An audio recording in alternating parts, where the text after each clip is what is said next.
ខ្មែរ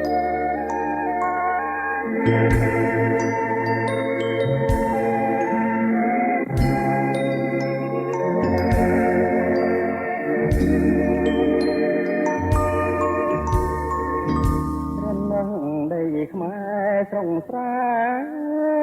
ចំការយំខែភ្លឺថ្លាមកសបាយ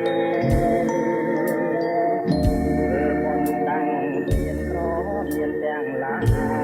យប្រស្រីចិត្តងាយគ្រប់កាយគ្មានមក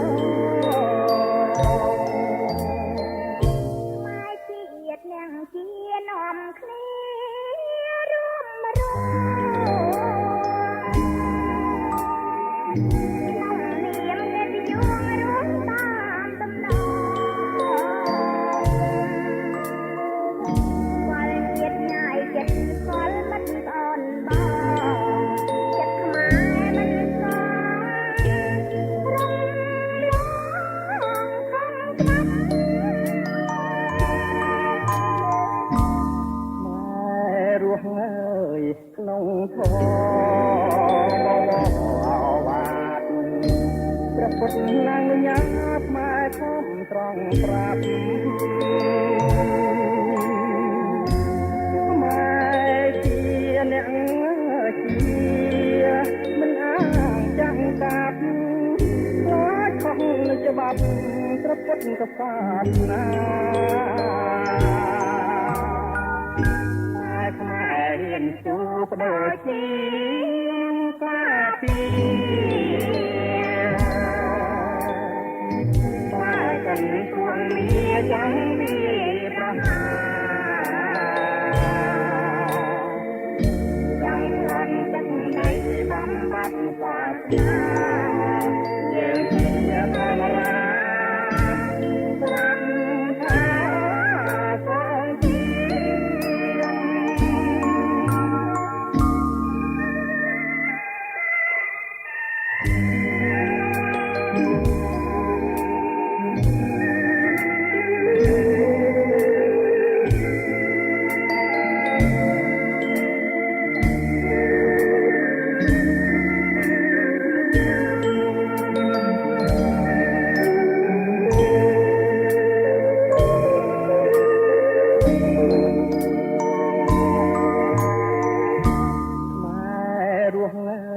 ក្នុងធម៌បវរ